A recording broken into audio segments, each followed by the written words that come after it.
Yeah.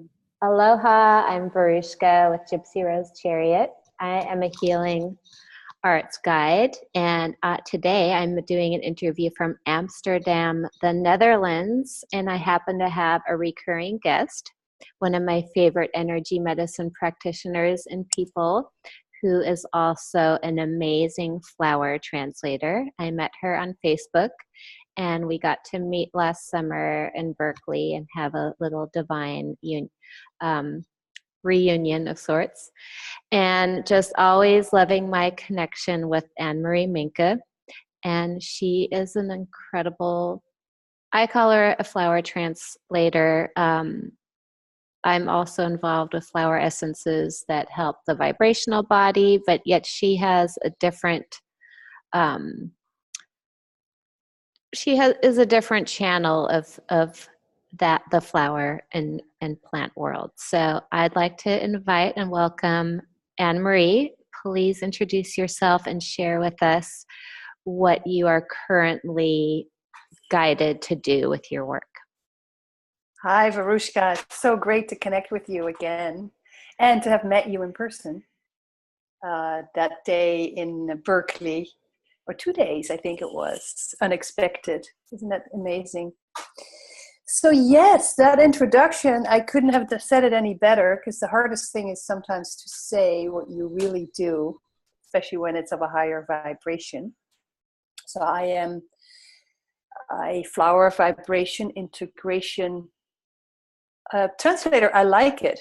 I call it mystic in a way, and I do healing work with it, but it's alchemy using flower essences, remedies, in a whole new way.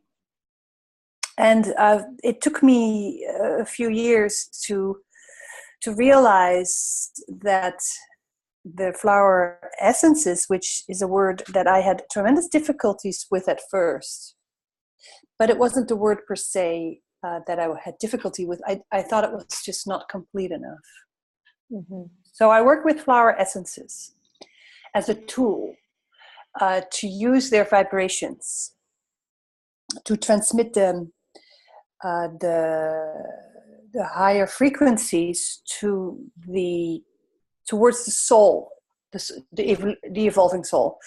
Not so much the way we have been trained of the last many years, that towards ego identification, because that's basically also psychology and doctors. This is what we learn. This is how my flower essence practitioner course was, and there's nothing wrong with identifying with the ego, but this is where the healing for the flowers was geared to. So it was more like I'm feeling sad, so then you would have, for instance, a crocus to address the sadness, but the underlying core reason of the sadness was often not addressed, not completely. Like Dr. Bach speaks about a lot of fear. Everything, actually, all his essences speak towards a certain fear. And back in the 1900s, it wasn't that clear that this was all ego identification. But what creates the fear is because we don't go towards the soul identification. We didn't go towards the soul's identification. We went to fix the problem. So now we're going deeper, not mind construct. So that's kind of what I do with these vibrations. So it's a whole new way of working with them, with the same essences that we're bringing it back on board the way it was used in Egypt at the time, 2,000 plus years ago. Well, it's interesting that you are bringing up Egypt right now. It's sort of a side question, but I'm noticing that it is a really big theme. It's all over my news feed on Facebook. I mean, the pyramids right and left. The pyramids are showing up in my own art. I can't really explain it.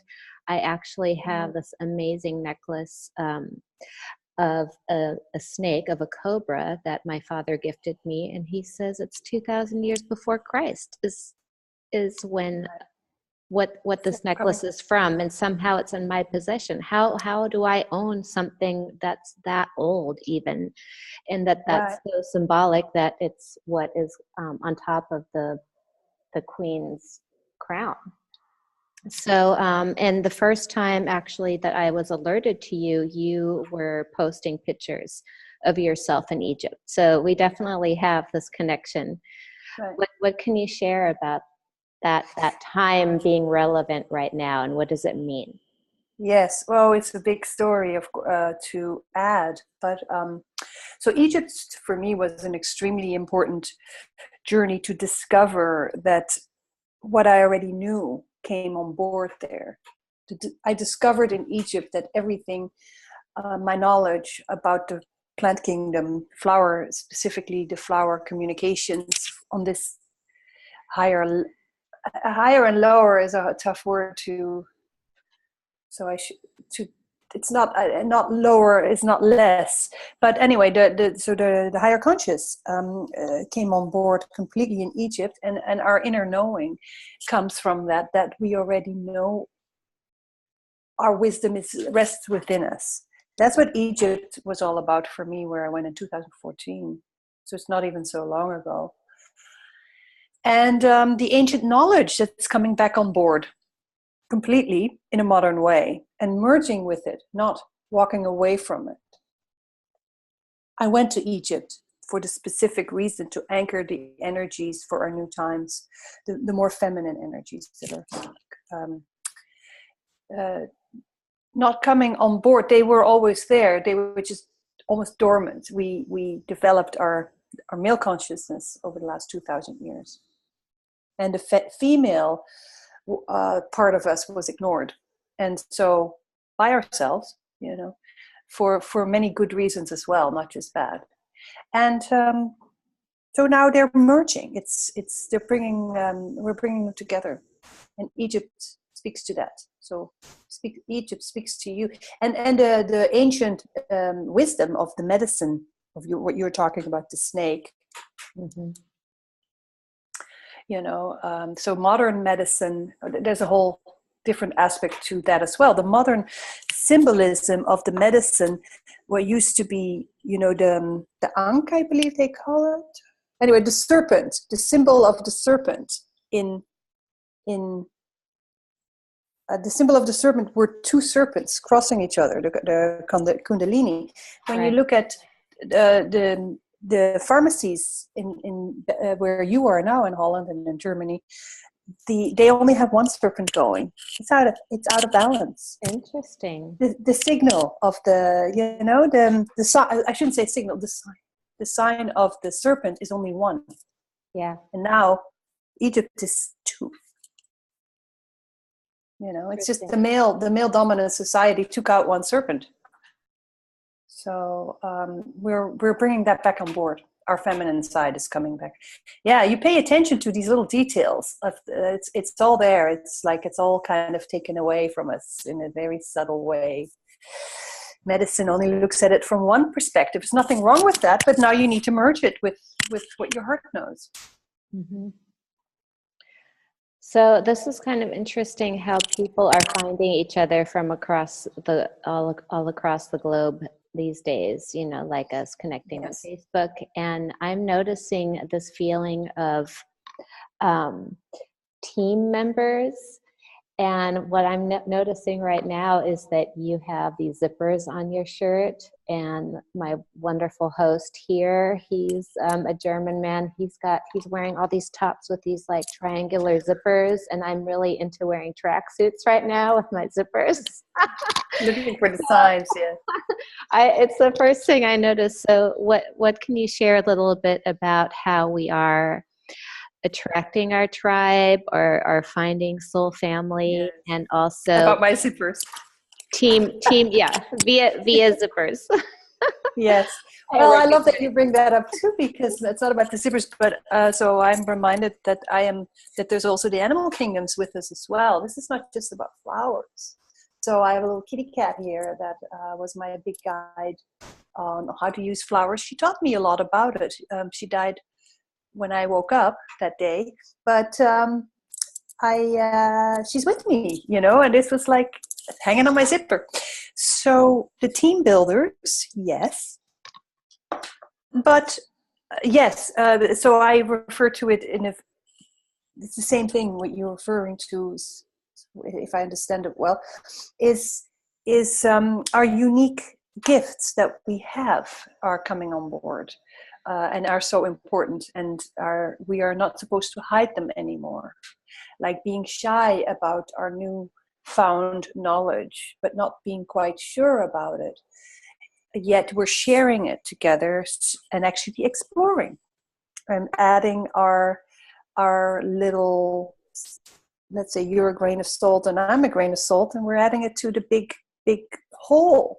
And it's what you and I are doing all across, from Hawaii to Holland to here in the Redwoods where I live. We're contributing to the whole. So that's important. And why are we doing this interview and bringing it out to the open, is to let actually also people know that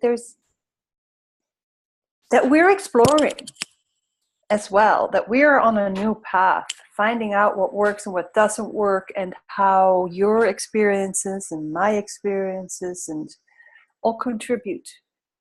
But they don't contribute by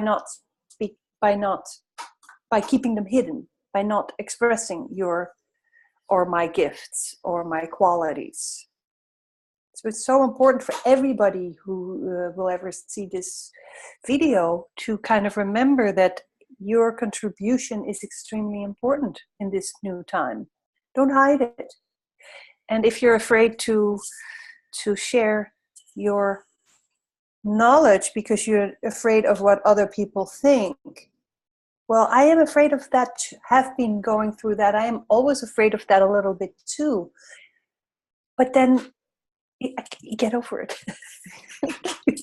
Because it doesn't help anybody. Right. And I mean, you inspire me so much all the time. I mean, you already have your audience and your group about the flowers.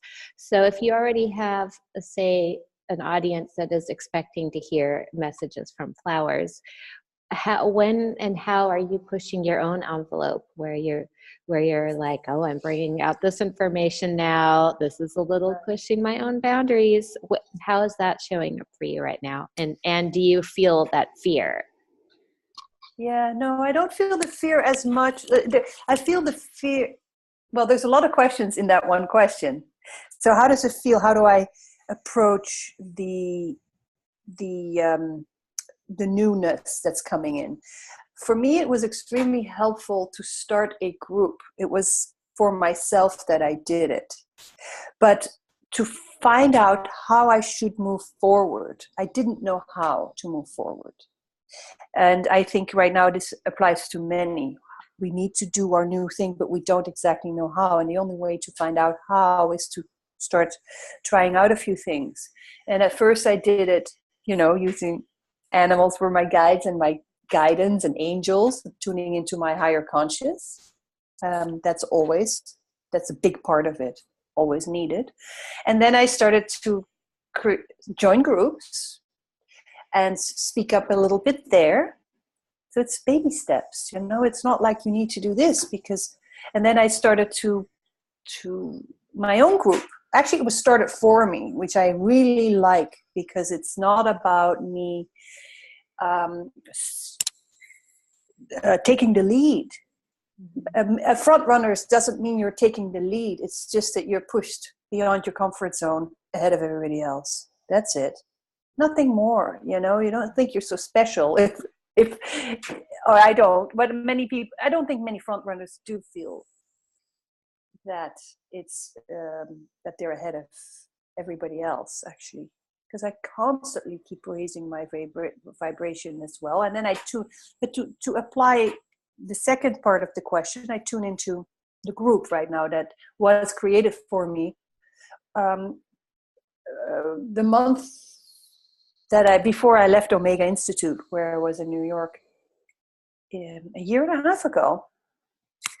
And interestingly, that the person who's now the admin didn't know how she became the admin, and I didn't know the group existed. But it does have my my company name in it, Friends Who Like Starlight.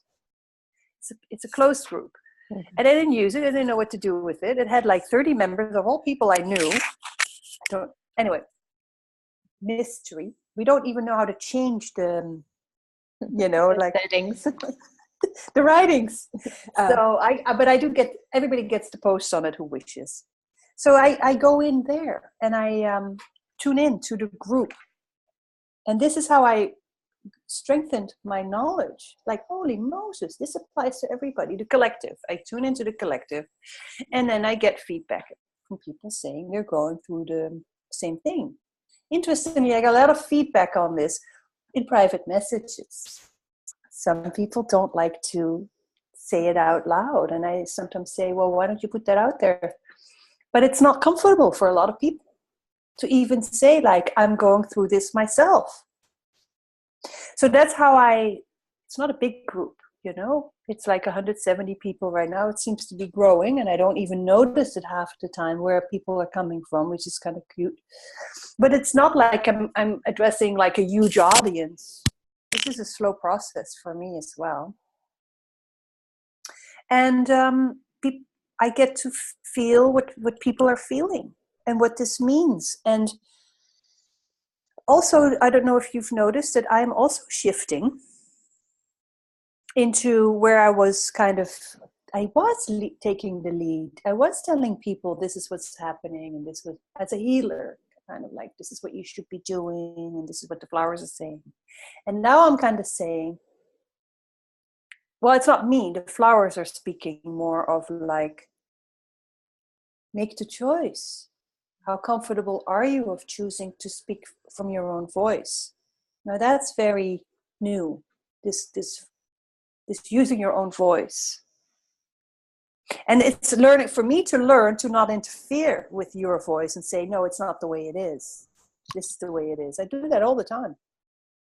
I noticed you shared a picture of the chestnut flowers, and it was this beautiful little white flowers and the stack of them, and you gave direction just to tune into them and see what you feel and what messages. And and usually I like the idea of it, but I'm too busy. It's like, oh, they're pretty. I'm sure I'm just passively benefiting right now. But then I actually stopped and did, and it just was amazing.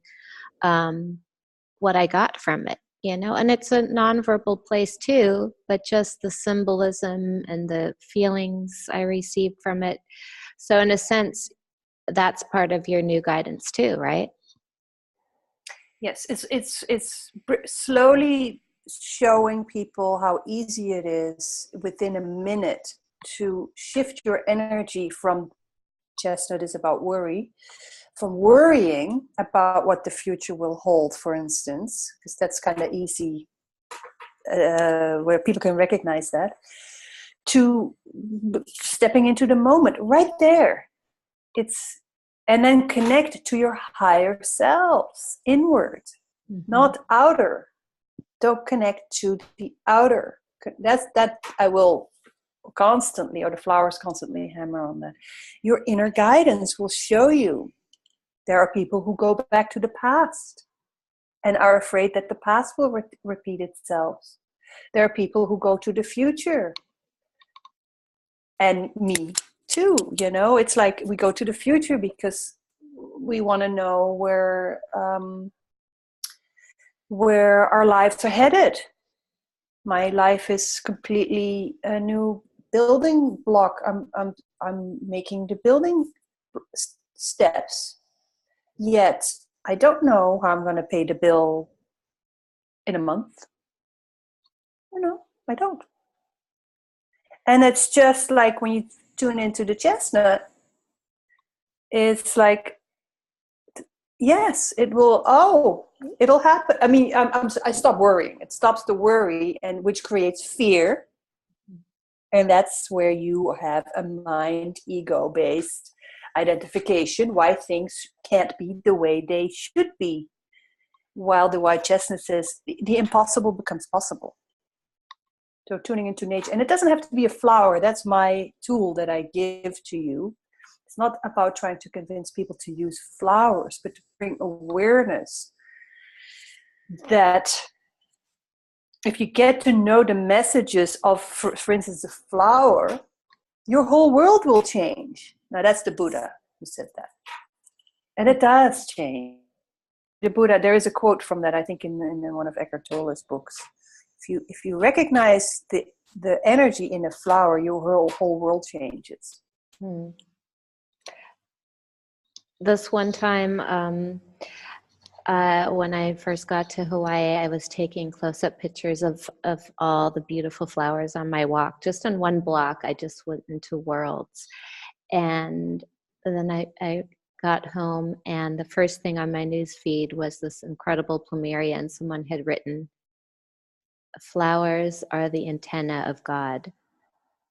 Antennas are satellites of God." And it was just like, it was just so perfect, because it really just changed my, they're just so rich, full of information and codes. And really, who invented these things? Who came up with these amazing mind blowing? It's not new, and this is the thing that you start to discover, who invented these. When you think about the message that you just relayed about, so when you the Buddha, Jesus Christ, had the same message as the flowers, but it was, so this is called evolution. Okay, they brought that message of, center yourself and find it inside yourself and find your still point and be in the moment. Flowers are going through an evolutionary process as well, as have the gems. I mean, you get coal and suddenly it becomes a diamond. Now, who says our evolution isn't possible when you see what is possible, and the flowers are doing exactly this, have the same messages as the Buddha does. It's the same evolutionary process, which is hard for people to grasp how we are evolving, how we are capable of transforming ourselves from the inside out. Animals, I mean, this is not me, but some of it I got the inside of myself. But this I just read it in I forgot which book. But so let's say when there was a caterpillar, it crawls. It didn't learn how to fly. It still crawls. It still has its feet. It created wings, so it could fly. It still walks the same pace, but suddenly there's wings that it added. Now that's called evolution. I'm taking you way out here, but that's basically how you start to look at us humans who say we can't change, that we can. We really can, and this is the message of the flowers. And every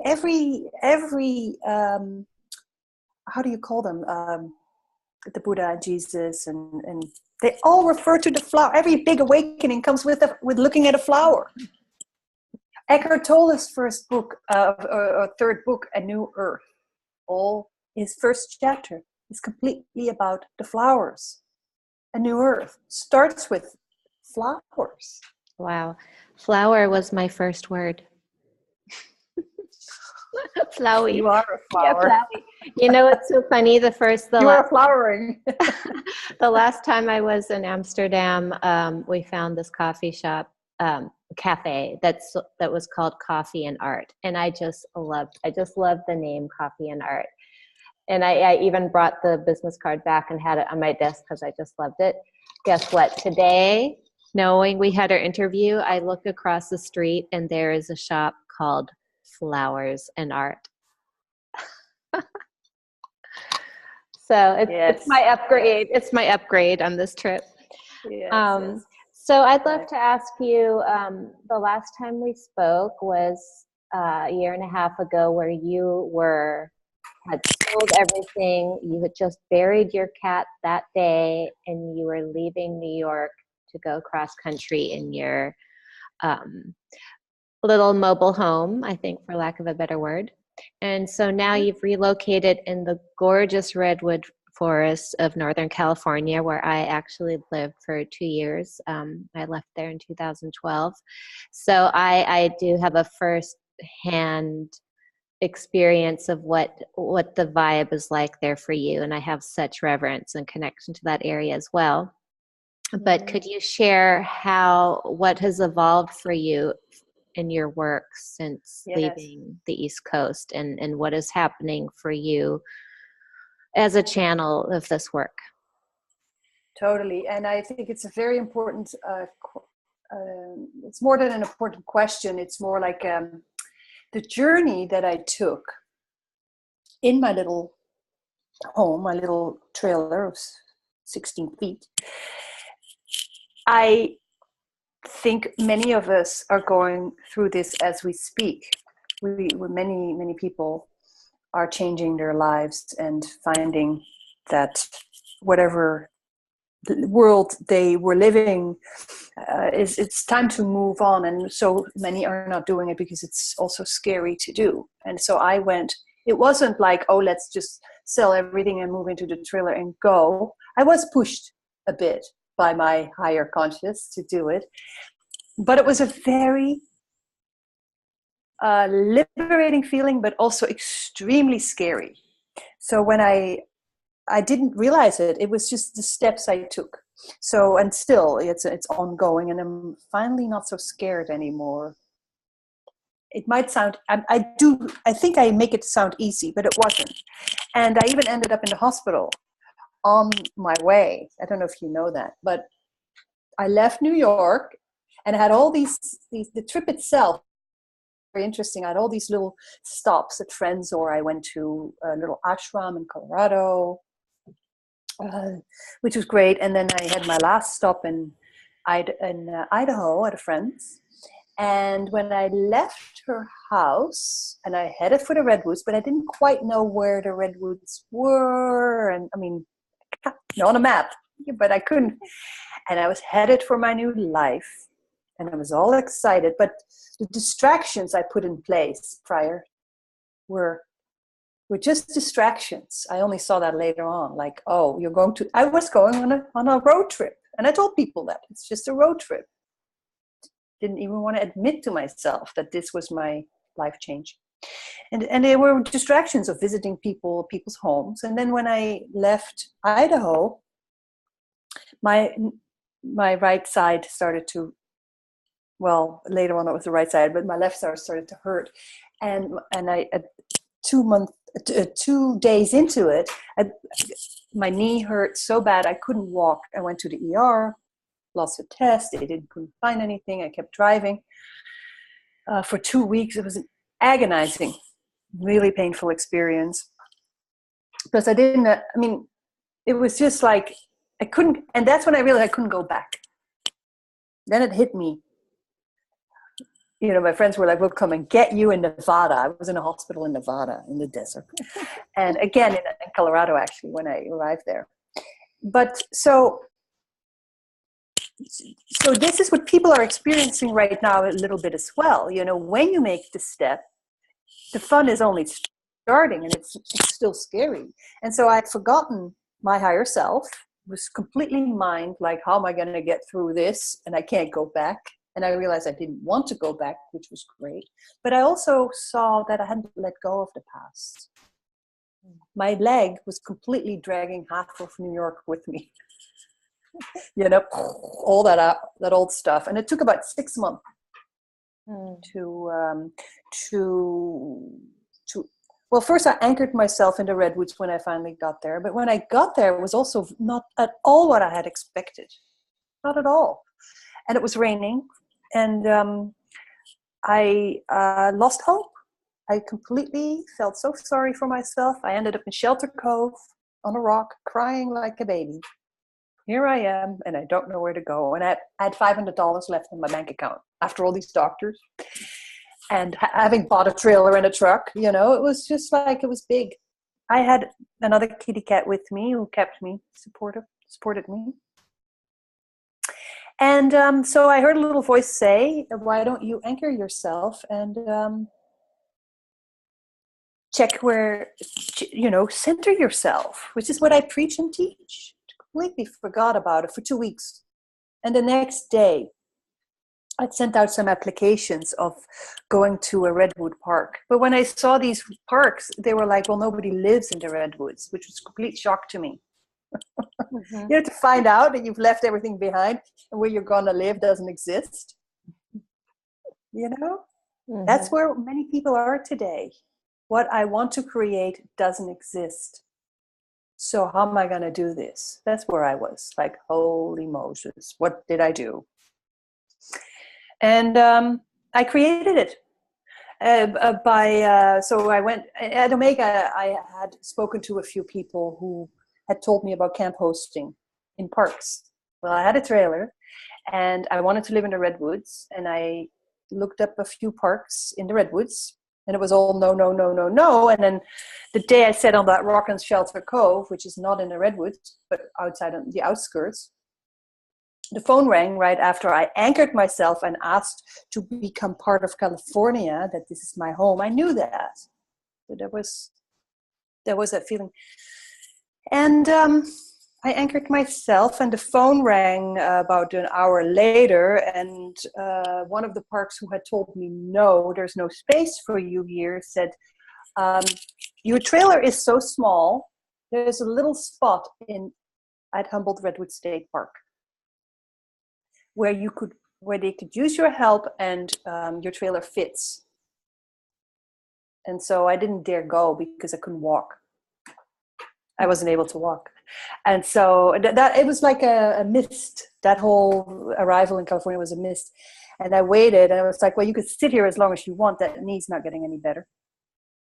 And I took a lot of painkillers, stumbled out of the car, and the person who met me said, oh, I see you have a knee problem. I was like, oh, you see, doomsday thinking? Yeah. This is not going to happen. I said, yes, but it'll be better next week. You know, I just made it sound really cool.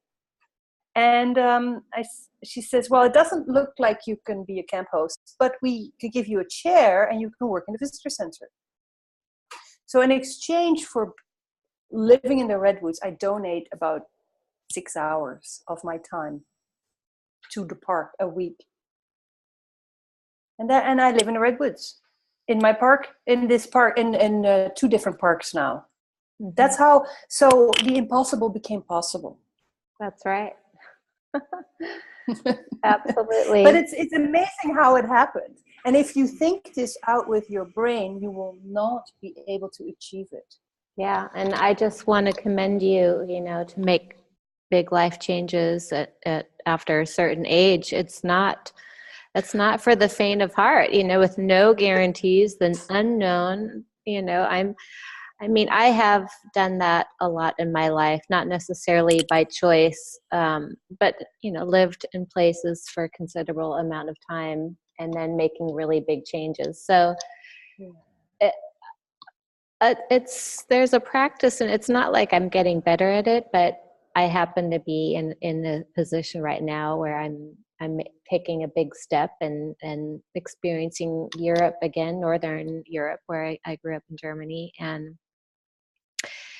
to go the contrast from Hawaii to Holland in the winter. It's freezing. Everyone is, covered up, and you're indoors, and being shut away from each other and everyone. And to be in a new place where you're needing to reach out and make connection or create connection.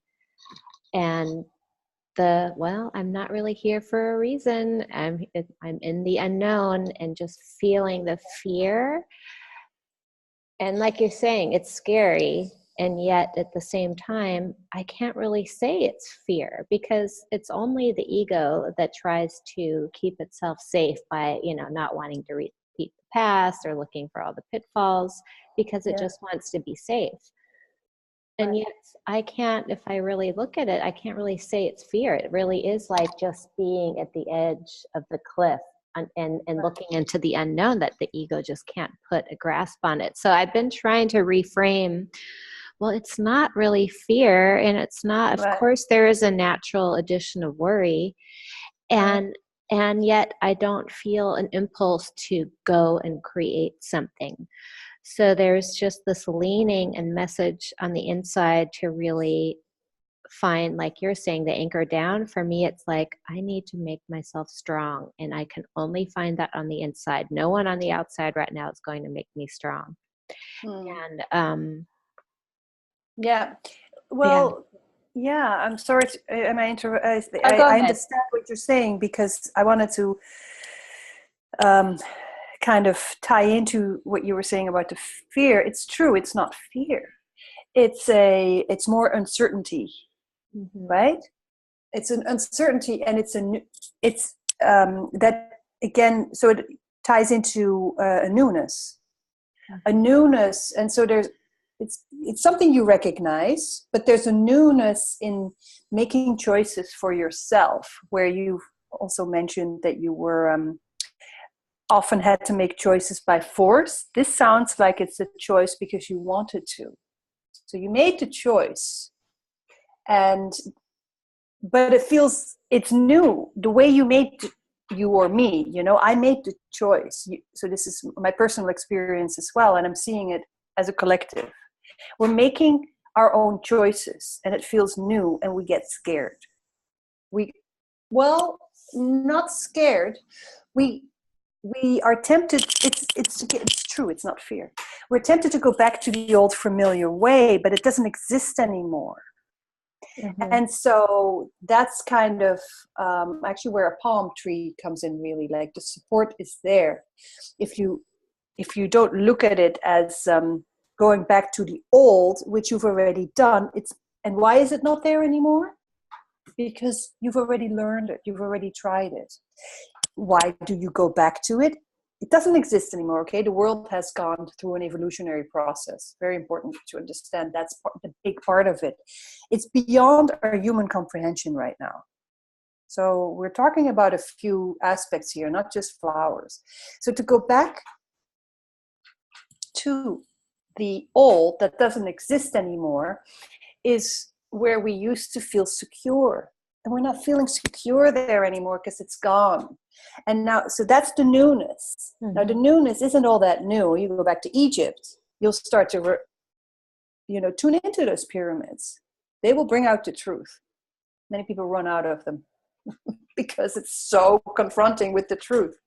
When it's speaking to you understand? I mean, so I'm talking about a very, very difficult passage almost of how I can describe it too is like it's like we want to have support from others, and yet we don't need permission. So it's kind of strange because there's that part of us that wants the permission. Is this okay? Can you just make such big changes? And you want to, but yet it's no one's job to give you support or permission. Or, of course, others might not think it's a smart idea. Like, so how could they be supportive? But to really just be like, just hold me in that vision, that all is well. That's all that you could ask for someone so that we can feel strong in making these newer choices, right? Well, and there's more to that as well. But going back to the past, ways, which is what we've learned through the ego, through the mind, through the brain, that if you do this and that and that, so you go outside of yourself and tell the other person how to be and how you want things, or the job. This is how I want, and this is how I want you to do it, and that's how you should respond to me. And if you don't do that, you're bad, or that doesn't work anymore. So, but it is what we're used to. This is where we go to. So to change that, as to feel comfortable with saying, hey, you're not doing the things the way I want you to do them, is actually, it's not even relevant. So how to change it? It's not finding the support from the other necessarily, not expecting any support from any, because it will come if you lose the expectation. Go inward and don't worry about what the other is or isn't doing, or if you're not getting the job that you weren't supposed to get at the time. Because that's where the worry goes. It's all outside of ourselves. Center yourself and make the changes inward. Now, why is it so difficult to make your own changes? Because only if you make the change and I make the change ourselves, so let's say I speak for myself, if I make my own changes, my whole vibration around me changes. That's what these flowers bring into awareness. It's a conscious awareness that happens. And humans have a tendency to not change their habits without the conscious awareness. If there's nothing to replace their habits with, they won't change it. So it's like that's kind of the difficulty, the chicken and the egg. So how do you bring about conscious awareness? You see? And so you only bring it about by not jumping to the future and not jumping to the past, staying in the present. Mm-hmm. That's why so often it's referred to these days to go into meditations. I happen to do meditations with what I am good at, which is, alchemy, using flowers to transmit energies. Other people use gems, cards, the signs. You're very good at following the signs of the animals and the flowers and the earth and the cards you pick. And then you also look at other people, what they're doing. And it's not like, so it's like a little bit of a herd mentality that needs to be let go of and changed around 180 degrees, and to change it from not what the outer does, but what the inner does. So not easy even in an interview, to just kind of, Yeah, and I think this is the crux of the matter, that we're both going on this exploration and inner experience of. And, you can read it till you're blue in the face that all the masters say, the answers are not on the outside. You can go to the ends of the earth and, it's all on the inside, everything you're looking for. But it's so illogical. We could never figure that out. I can't buy bread in here, well, yeah, but and yet it's like no matter what position I've been in lately, the only thing that has made a shift is when I shift on the inside, like literally stop, slow down, and relax and find the appreciation in myself. And that has just like shifted worlds. And it's the little things like nature that will help you make that shift, bring it into the focus. And so it's suddenly it becomes easy. But it is a collective thing that we're all going through in our own ways right now, of shifting from the outside inwards and resisting it. That's the most interesting part also, how we resist our looking inside, and we love to blame it on the outer. And governments are very good at kind of saying they'll solve, or the churches or the schooling system. If you do it this way, then you will succeed. And then you're finding out that's not necessarily the case. And what is success? It's measured by money. But that's kind of a little limited. If I'm good at this, they will like me, or they will hire me, or they will applaud me, or whatever the ego does. And once you let go of that ego identification, that doesn't mean letting go of the ego completely, because we are humans. It's not possible to let go of the ego. But if you don't let the ego dictate your direction, that's number one. What is your direction dictated by? It's by the heart. And then if you switch that consciously, start with connecting to your heart and saying, does this feel right? Because you already know deep inside what feels right and what doesn't. If it doesn't feel right, well, then why do you go there? If it feels right, then you make the choice. And then there's two choices. There's always two choices. Am I going back the old way, or am I going back to what I already know that comes from the inside? And the choice you can make with your mind but not the other way around. The heart has to dictate where your direction goes. That's what the flowers teach.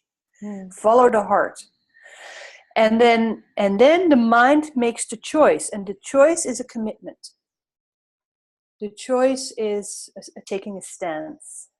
And it's not in the past where the teacher, or that's what we humans made of it, the guru, we made the guru into a higher, we put the guru above us.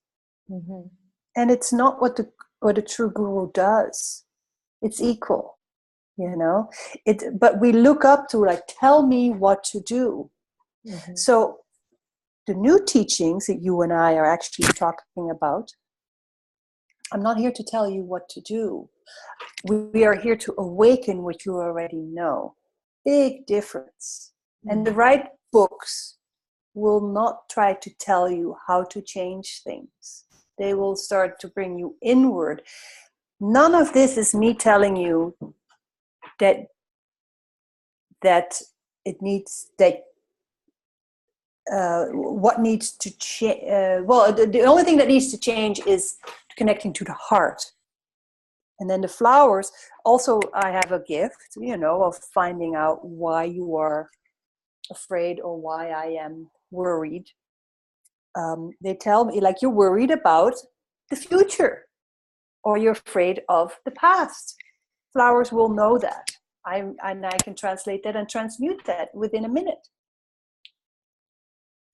Over the phone. It's just magic what we can do as humans. So I don't know if this is making, in hindsight, it's probably starting to make more sense, after you listen to it. So there's vibrations in this conversation as well. Oftentimes it's like, what? And then suddenly it's like, yes, I get it. Why do we suddenly get it? Mm-hmm. Yeah.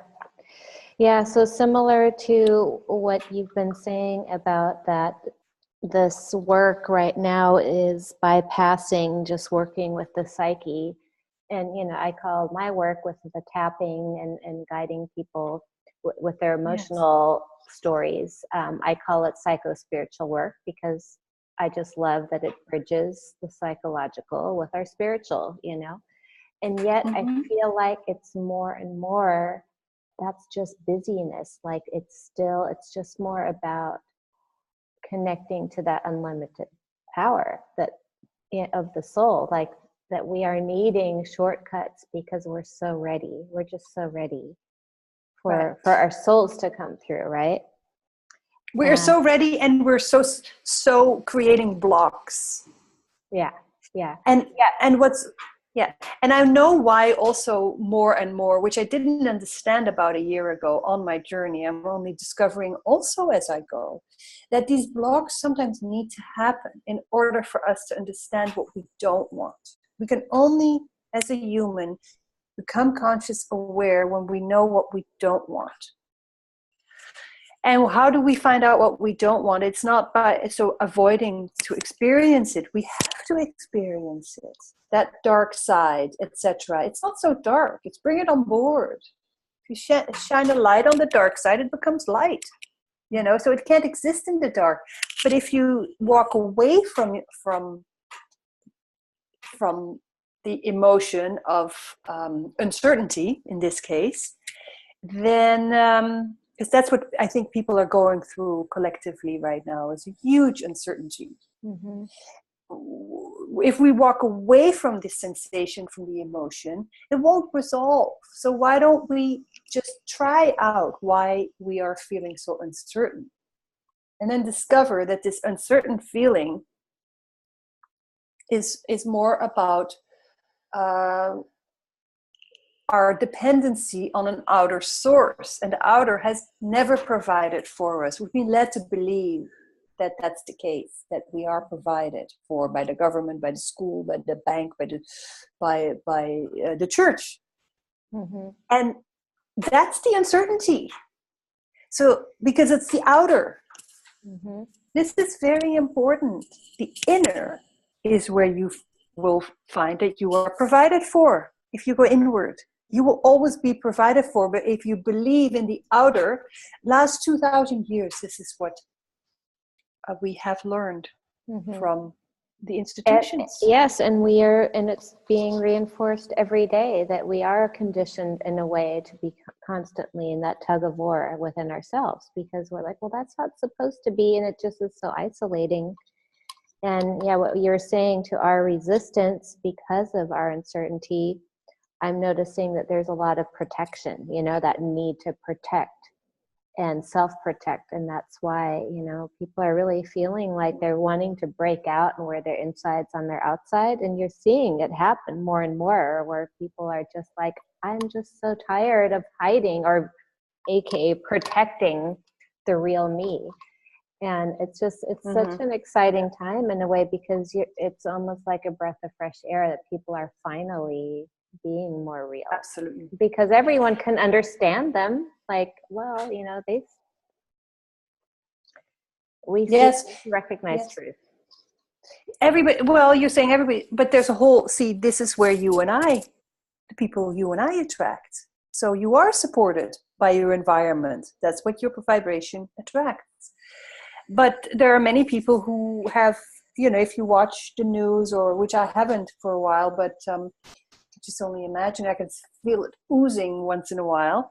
The media is not media anymore.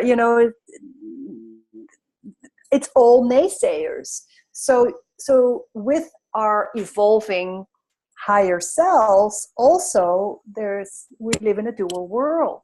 So the other side is also becoming fiercely more protective of the negative side, that is, of wanting to stay in the drama.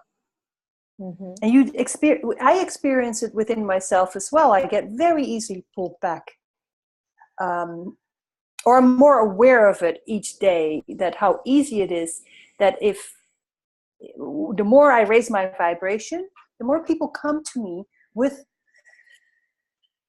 their drama stories, because they kind of want to hang on to you without making the change themselves. I don't know if you're experiencing that, but that's what I'm also experiencing. So there's a natural way that this is happening. The dual side. There's a downside and a plus and a minus to everything. Right. As we're evolving, the opposite will pull harder and harder, and this is why it's so hard as an individual to make the changes, because your neighbors, the ones you love, your family will say, I don't want you to change.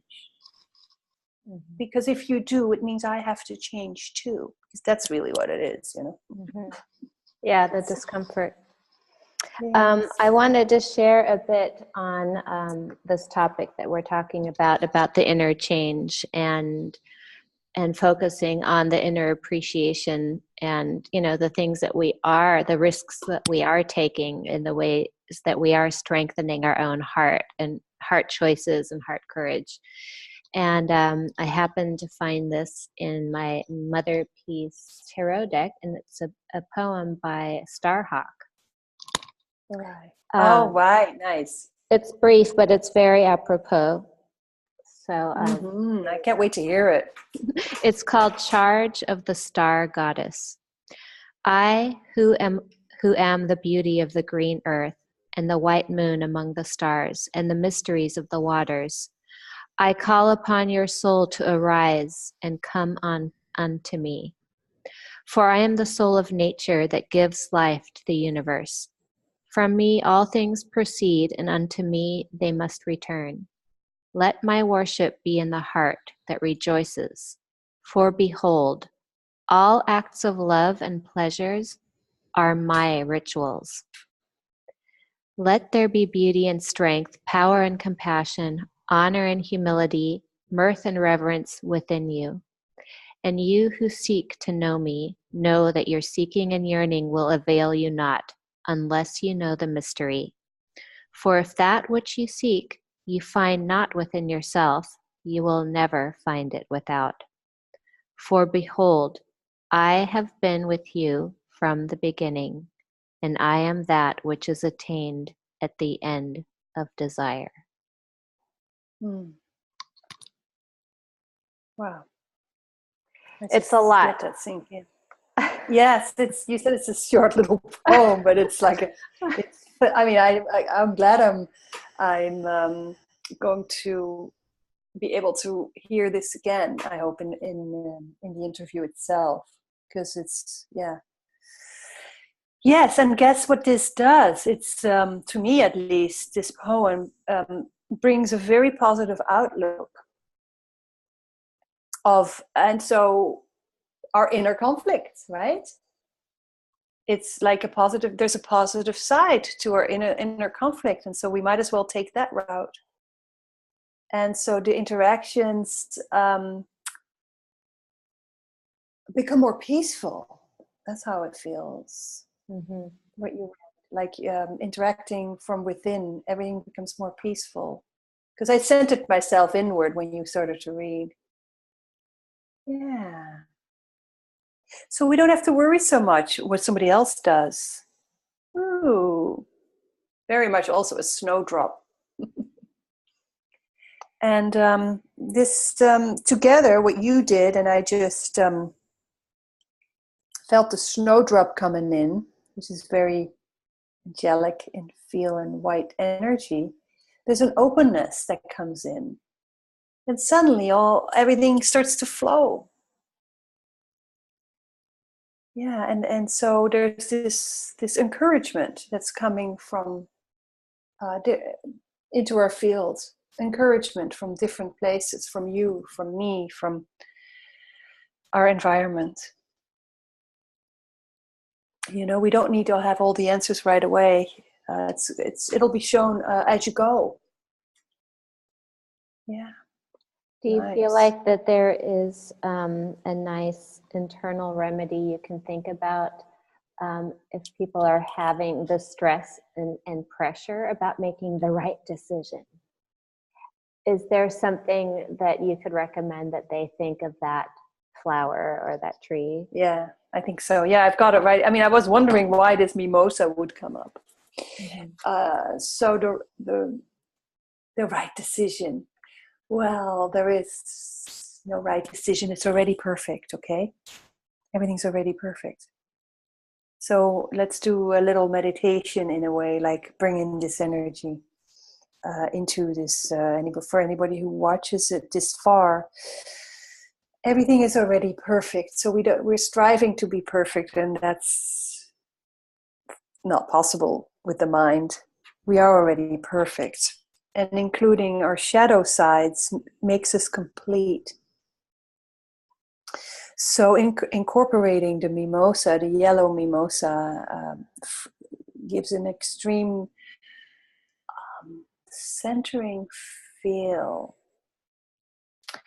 a gentleness, a deepness. It takes you beyond the silence almost. It takes you to a place where you start to manifest, you start to see that your intentions can manifest in unexpected ways without thinking what those ways are, just allowing it and knowing from this place that you've made the right choices. Knowing that you've made the right choices, I think, is so important, for the right reasons, from your heart. If the choices don't feel right, they're usually, if you reflect back, made from the mind. In that moment where you're making a choice, and you don't always have time to reflect back, because sometimes it's in our dense world that goes so fast. Reflect back. Why am I feeling so uncomfortable with this choice? In not most, in all instances, it's because it was the mind-based choice. And then you go, well, what does my heart say? Without thinking, that's not possible. What does my heart say? My heart say not to do this or to do that. And then the mind comes in and says, well, I can't do that. Or I've already done that. You see, that's all mind. Like, no, stay in that moment of the heart says this. Okay. And that's all mimosa, which I just made yesterday. It'll probably go into a blend. I'm upgrading one or two more of the sprays that I make.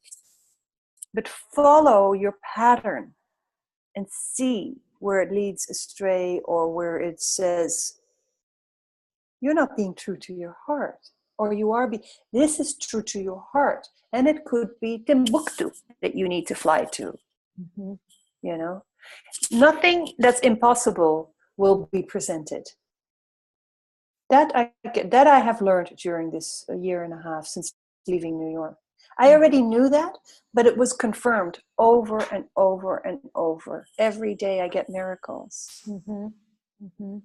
So you will not be led anywhere that your ambitions can't be attained. Mm-hmm. The mind will lead you there, but the heart, no. Mm-hmm. And this is collectively that we all need to hear over and over. Like the whole beginning part of our interview, you can almost cut it down to where this is leading. To more like it's a must to merge the heart with the mind. Our mind is a very great tool, but not to allow us to dictate. The mind is not meant to control us. The heart is meant to show us the way. Nobody's meant to control us, especially not our mind. Yeah.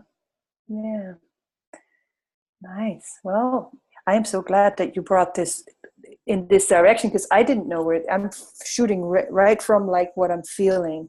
Yeah. Not necessarily. I'm also feeling it out during this whole interview. Like, is this all? This is new. Is this right? Mm-hmm. And I could feel nervous tension. It's kind of like, oh, I'm not doing this for what people want to hear. Mm-hmm. That's mind. Well, it definitely sounds like we have had a parallel experience as far as just these baby steps, and the theme of you bringing in the butterfly and just the what's possible, that really truly anything's possible. If you can believe it, you will perceive it. And what has come to mind for me this past week is the topic and theme of bending spoons. And how bending spoons is totally a doable thing that anyone could look up on YouTube and just follow the directions. And I really encourage people just to experience it a few times, because it just shows you the unlimited potential power of energy, the power of our mind, and how powerful we are, and that it goes beyond the mind, and it's an intangible result. And it so beautifully demonstrates the law of attraction, because you're thinking about how you want to feel, like when you're telling a dog to sit, you're not telling the dog to sit, you're telling it in such a way with conviction, because you're not confused that you want a certain outcome, right? So, like, if you're telling the spoon to bend, you're not really having an emotion about it, but you're saying it with, you want to have that excitement, like, oh my goodness, is this even possible? And then you totally concentrate on something else, just distract yourself. And that's the part of the law of attraction where you let go of your attachment to it. So, you just concentrate of how you want to feel. If we're going to worry and lack consciousness, no, we want to feel grateful. We want to feel abundant. So it's just really leaning into the feeling and not the how. How's it going to happen? Totally. How am I going to get there, right? And then before you know it, you look back and you look at the spoon and it just melts under your finger, because you have just taken your consciousness completely into a different topic. And then you look back and you have no more attachment to it.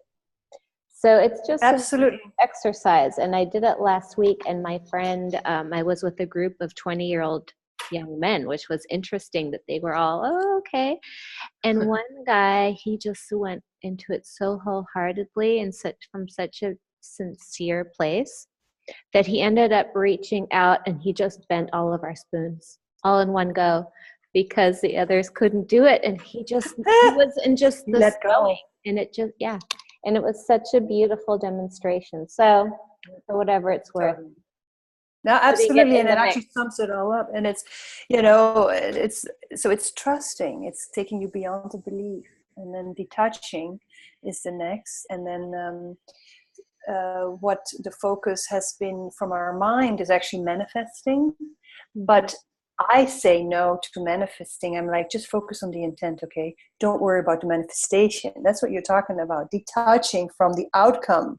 Set the intent. Detach from the outcome of the results, because it will happen the way you had intended. So you don't need to focus, because I think that's a big mistake I've seen, that people focus on the manifestation.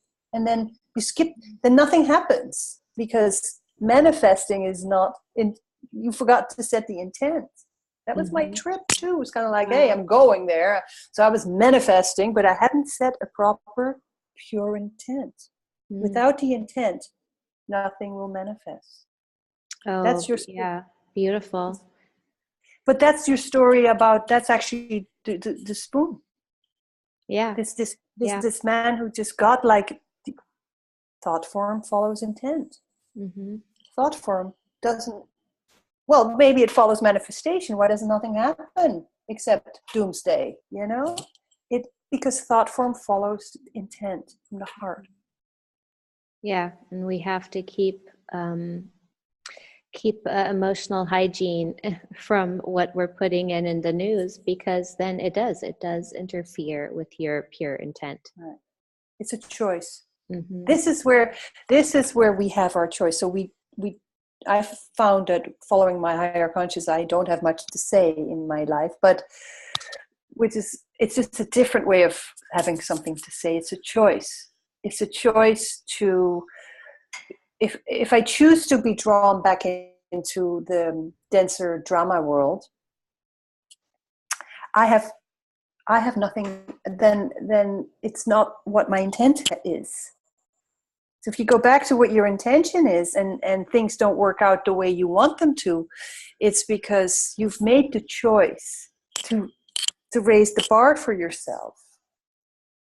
So you do have a choice to stick by your choice, you know. Yeah. And the higher heart will make you stick to your choice. So that makes you feel as if you have no control, but that's not the case. You set the intent to evolve. That's so beautiful. I mean, it's such a great reminder. And it's also in Hawaiian mysticism, my hula teacher, my kumu, she always goes back to, no matter what the Hawaiians have to deal with progress, you know, with people buying land and owning land and building things, she always goes back to what is the, you know, we can't judge progress. We can't judge the way of man, but yet we need to be of pure intent. You know, what is the intention behind anything? If you're singing, you know, the hula is the language of love, and that's all it is. It's not just a dance. It's actually, what is your intent to the sun? What's your intent to the land? What's your intent with how you will use your mana, right? Your energy. So yeah, we can't totally enough from nature. And then you can achieve so much, and then the world opens up. I've just so my career, so to speak, my new career, setting up a new life. It's I meet the right people. I make it happen in wonderment. Like, I'm totally surprised how people resonate with the blends that I make, for instance, or the sessions that I offer. And each time I see, I push to the limit. I see, but each time I see I have nothing to worry about. And sometimes I'm pushed to the day before, you know, like the day before, like, oh, tomorrow a disaster is going to happen. Well, that's my mind. So yes, so the intent with integrity. Why do we know it so well? Why do I know, I should say me, why do I know it so well? Because I've experienced the wrong ways as well. I'm no saint.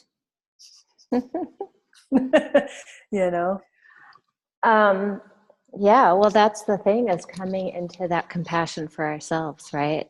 And that there really is, if we really can see that there really actually is no right or wrong, but only the learning. Yes, I am perfect. You are perfect. We are perfect. Yeah, we can go on and on. It's so interesting. Many jewels in here, and I'm going to recommend that everyone follow or join your beautiful group on Facebook, and I'll have that listed in the comments how to do that, and also that you do one-on-one energy readings. Would you like to share a bit the process? Yes, it's I could, but it's more like it's in person when you're going through, when you've already woken up, when you're going through upheaval, that really you don't need to feel that you're doing it alone. A lot of people do think that that's the case, but there is assistance out there. It doesn't have to be me. There's many people who you, if you feel comfortable with the person or with the modality, then finding people around you is important, and I'm one of those. And I also work with two healers. Recently, maybe it's slowed down a bit, but once in a while, I get I just fine tune it all a bit, get a better understanding. But the live group call is something that I think would be very interesting for people to tie into, because we're becoming more into a unified group as we speak. The one-on-one is great, but I like to bring it into a bigger group, which is more affordable, and then you can actually see that you're not alone in that. Something happens. It's quite amazing. I think that's what's really helping people to know they're not alone. So it's time to step up and step out fearlessly. Yes, and you're doing it, and I'm doing it, and let's keep doing it. Yeah, and we are modeling that it is possible, and that we survive it, and that the unknown bears magical fruits. Right, and it's just the beginning of building a new world with positive vibrations, without the fear. That's why we're doing it. That's another interview. Why are we doing this? Oh, yeah. Why is this happening? Yeah. We'll save that for another time. Say aloha to the redwoods for me. And thanks so much for having this chat again from the other side of the world. So your homeland says aloha. We have some beautiful orange roses here in the abode. Nice. Well, thank you for taking the time to put this all together. And for always, bringing in your positive vibes. It's amazing. I'm so glad that we met. I don't even exactly know how on Facebook, but that's how it works. It was the Egyptian connection energy luring. All right. Well, aloha, Annemarie. Bye. All right. Take care. Thanks, Veruschka.